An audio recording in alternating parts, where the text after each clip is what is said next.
अमेरिकी संसद से अमेरिकी राष्ट्रपति डोनाल्ड ट्रंप की सीधे भारत को धमकी। यह कहना कि भारत हम पर 100% टैरिफ लगाता है और हम भारत पर 100% टैरिफ लगाएंगे, यानी टैरिफ का जवाब टैरिफ, बकौल डोनाल्ड ट्रंप। और मैं एक बात स्पष्ट कर दूं दोस्तों, हालांकि ट्रंप ने अन्य देशों का भी नाम लिया है, मगर आप जानते हैं कि भारत की अर्थव्यवस्था इस वक्त ढुलमुल है। ऐसे में अगर अमेरिका और ज्यादा टैरिफ लगाता है तो इसका सीधा असर कई मोर्चों पर पड़ने वाला है। सबसे बड़ी बात, आने वाले दिनों में शेयर बाजार जो पिछले 6 महीनों से हिचकोले खा रहा है, उस पर भी असर पड़ेगा। वो शेयर बाजार जहां कई निवेशकों का काफी पैसा डूब चुका है। आज अमेरिकी संसद में खड़े होकर डोनाल्ड ट्रंप ने ऐसी ऐसी बातें की जिसमें कई मुद्दों पर उनका झूठ भी पकड़ा गया, और वो मैं एक्सपोज करने वाला हूं, उसका मैं पर्दाफाश करने वाला हूं। मगर सबसे पहले सुनिए, अमेरिकी राष्ट्रपति डोनाल्ड ट्रंप ने भारत का नाम लेकर उसे धमकी दी कि हम तुम पर जवाबी टैरिफ लगाएंगे, 100% टैरिफ। सुनिए। Under the Trump administration, you will pay a tariff, and in some cases, a rather large one. Other countries have used tariffs against us for decades, and now it's our turn to start using them against those other countries. On average, the European Union, China, Brazil, India, Mexico, and Canada, have you heard of them? And countless other nations charge us tremendously higher tariffs than we charge them. It's very unfair. India charges us auto tariffs higher than 100%. China's average tariff on our products is twice what we charge them. And South Korea's average tariff is 4 times higher. Think of that, 4 times higher. And we give so much help militarily and in so many other ways to South Korea. But that's what happens. This is happening by friend and foe. This system is not fair to the United States and never was. And so on April 2nd, I wanted to make it April 1st, but I didn't want to be accused of April Fool's Day. That's not, just one day cost us a lot of money. But we're going to do it in April. I'm a very superstitious person. April 2nd, reciprocal tariffs kick in. And whatever they tariff us, other countries, we will tariff them. That's reciprocal, back and forth. Whatever they tax us, we will tax them. क्या करेगा भारत? क्योंकि हम सब जानते हैं दोस्तों, प्रधानमंत्री नरेंद्र मोदी के सामने डोनाल्ड ट्रंप लगातार भारत को धमकी देते रहे, मगर प्रधानमंत्री खामोश थे। क्या करेगा भारत? और यह धमकी सिर्फ टैरिफ के मोर्चे पर नहीं है, अन्य मोर्चों पर भी है, उसकी हम चर्चा करेंगे। मगर उससे पहले एक बहुत जरूरी और अहम संदेश दोस्तों, आप लोगों को मेरा यह कार्यक्रम कैसे दिखता है? नोटिफिकेशन, यानी यूट्यूब और फेसबुक पर जब आपको संदेश आता है तब आप मेरा कार्यक्रम देखते हैं। इसका इंतजार मत कीजिए दोस्तों, खुद जाइए मेरे चैनल पर, चाहे वो यूट्यूब हो या फेसबुक, और देखिए, खुद देखिए मेरे कार्यक्रम को, क्योंकि मैं दिन में 1 नहीं 2 नहीं बल्कि 3 कार्यक्रम करता हूं दोस्तों। लिहाजा खुद जाइए, नोटिफिकेशन का इंतजार मत कीजिए, और मेहनत करके मेरे चैनल पर जाकर जो है आप कार्यक्रम देखिए।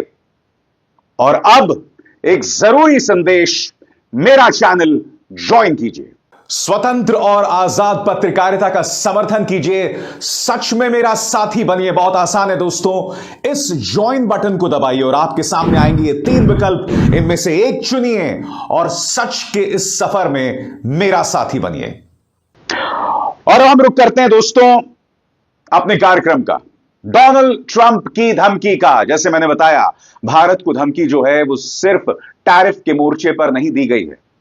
ट्रंप ने कहा विश्व स्वास्थ्य संगठन एक भ्रष्ट मोर्चा है। मैं आपको बतला दूं दोस्तों, विश्व स्वास्थ्य संगठन से अमेरिका बाहर आ गया है, यानी कि अब अमेरिका विश्व स्वास्थ्य संगठन को पैसा नहीं देगा।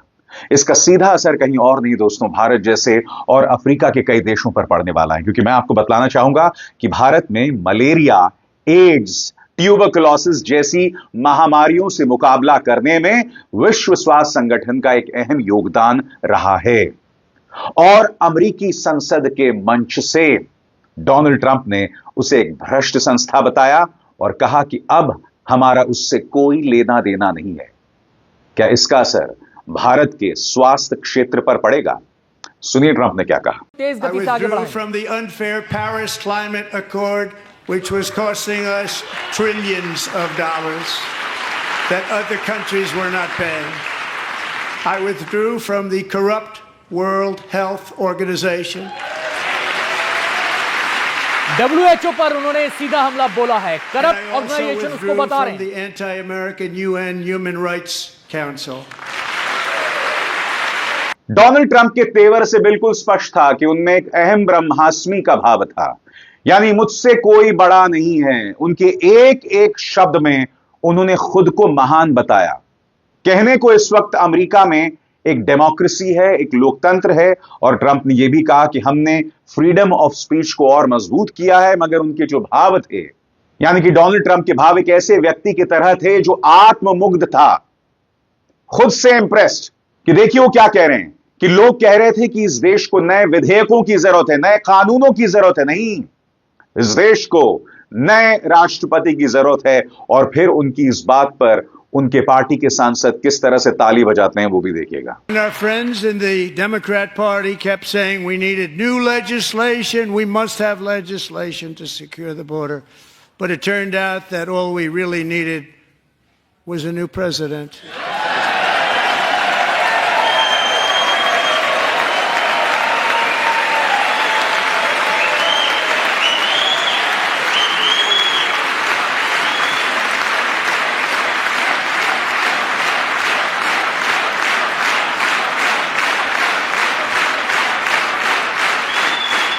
Thank you. उन्होंने यह भी कहा कि हमें एक खराब अर्थव्यवस्था मिली है, और साफ तौर पर वो सीधा प्रहार कर रहे थे पूर्व राष्ट्रपति जो बाइडेन पर। और कहीं ना कहीं उनकी इस बात में वजन भी है, क्योंकि पिछले 4 सालों में अमेरिकी अर्थव्यवस्था को जबरदस्त नुकसान पहुंचा था। मगर यह कह देना कि ट्रंप के आने के बाद उसमें कोई नाटकीय परिवर्तन आएगा, यह भी दावे के साथ नहीं कहा जा सकता। खासतौर से ट्रंप जिस तरह से अपने देशों को, अपने मित्र देशों पर निशाना साध रहे हैं, चाहे वो कनाडा हो, ब्रिटेन हो, जिस तरह से वो कनाडा पर चढ़ाई की बात करते हैं, जिस तरह से मेक्सिको के खिलाफ तल्ख तेवर अपनाते हैं। सबसे बड़ी बात, अब वो अखंड अमेरिका की बात कर रहे हैं। उन्होंने कहा कि भाई गल्फ ऑफ मेक्सिको अब गल्फ ऑफ अमेरिका बन गया है। सुनिए उन्होंने क्या कहा। Signed an order making English the official language of the United States of America.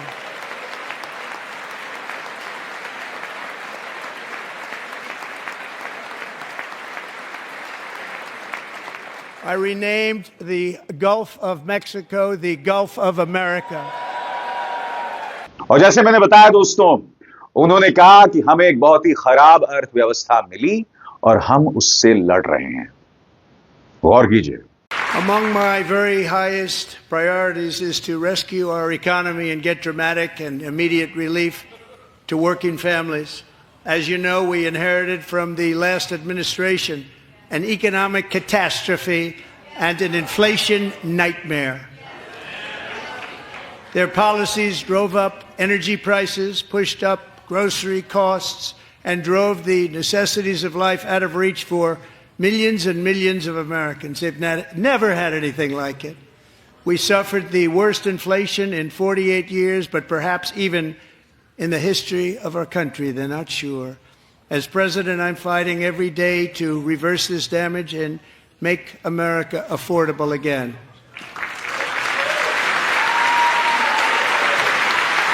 दिलचस्प बात यह है कि एक तरफ वो कहते हैं कि हमें बहुत ही खराब अर्थव्यवस्था मिली, मगर फिर वो ये भी कहते हैं कि 6 हफ्ते में अमेरिका इज बैक। मुलाहिजा फरमाइए। Members of the United States Congress, thank you very much. And to my fellow citizens, America is back.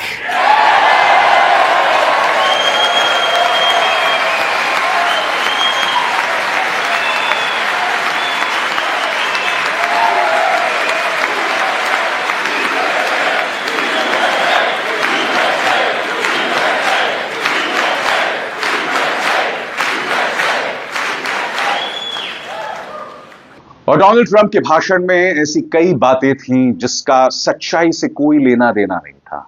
वो बार बार एक झूठ बोल रहे हैं यूक्रेन के बारे में, और वो झूठ क्या है दोस्तों? वो ये झूठ बोल रहे हैं कि पिछली सरकार ने यूक्रेन यानी राष्ट्रपति वोलोदिमीर जेलेंस्की को 350 अरब डॉलर्स दिए थे। ये सरासर झूठ है दोस्तों। जितने भी आंकड़े हैं, कोई भी आंकड़ा 180 अरब डॉलर से ज्यादा का नहीं है। हम यह भी बतलाना चाहेंगे कि अब अमेरिका ने यूक्रेन को सारी सैनिक सहायता रोक दी है। मैं आपके सामने एक फैक्ट चेक पेश करना चाहूंगा, जो दावा उन्होंने किया एक बार फिर कि यूक्रेन को 350 अरब अमेरिकी डॉलर्स दिए गए। अल जजीरा ने बाकायदा इसका फैक्ट चेक किया है और क्या जानकारी पेश की है उस पर आपको गौर करने की जरूरत है। अपनी स्पीच में ट्रंप ने कहा कि अमेरिका ने यूक्रेन पर शायद 350 अरब डॉलर्स खर्च किए। यह गलत है। अमेरिका ने यूक्रेन पर कितना खर्च किया यह इस बात पर निर्भर करता है कि क्या क्या गिना जा रहा है, लेकिन ज्यादातर अनुमान 175 अरब से 185 अरब डॉलर के बीच है। Centre for strategic and international studies के सीनियर डिफेंस और सिक्योरिटी एडवाइजर मार्क कैंसियन ने पहले पोलिट फैक्ट को यह बताया था। यूक्रेन ओवरसाइट, जो कि ऑपरेशन अटलांटिक रिजॉल्व के लिए बने सरकारी निगरान संस्थान की वेबसाइट है, ने बताया कि 30 सितंबर तक अमेरिका ने यूक्रेन की मदद के लिए 183 अरब डॉलर खर्च किए हैं। और ट्रंप लगातार कह रहे हैं कि हमने 350 अरब डॉलर्स यूक्रेन को दिए हैं। आपको याद होगा दोस्तों कि जब उनकी बहस हो रही थी जेलेंस्की के साथ, तब वो जेलेंस्की पर लगातार एहसान जो है वो बना रहे थे, जबकि आप ये भी जानते हैं कि जेलेंस्की को जितने भी हथियार मिले हैं, जितनी भी मदद मिली है, वो जो बाइडेन यानी डेमोक्रेट सरकार से मिली है। सबसे बड़ी बात, ट्रंप ने उनकी कोई मदद नहीं की। पुतिन का जो हमलावर रवैया है वो साल 2014 से दिख रहा है, यानी साल 2014 से पुतिन की जो नजर है, उनकी जो लाल आंख है, वो यूक्रेन पर बनी हुई है। उन्होंने क्राइमिया पर कब्जा कर लिया था, मगर जब 2016 में ट्रंप राष्ट्रपति बने थे तो उस पर पूरी तरह से खामोश थे।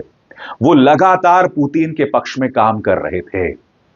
बस उन्हें चाहिए तो पुतिन की तारीफ, उन्हें चाहिए तो पुतिन का सहारा। उनके लिए अगर कोई मायने रखता है तो पुतिन, पुतिन और पुतिन। और उसके लिए अमेरिका नेटो को तबाह करने के लिए तैयार है, यूक्रेन को तबाह करने के लिए तैयार है, और मध्य पूर्व में उनका जो रवैया है आप और हम सब जानते हैं। ईरान को आए दिन नेस्त नाबूद करने की धमकी दी जा रही है। गजा को लेकर उनका जो रवैया है, जो संवेदनहीन, इनसेंसिटिव रवैया है, हम सब जानते हैं। ऐसे में अमेरिकी संसद को दिया गया उनका यह भाषण, जो न सिर्फ भारत बल्कि पूरी दुनिया के लिए चिंता का सबब है। अभिसार शर्मा को दीजिए इजाजत। नमस्कार।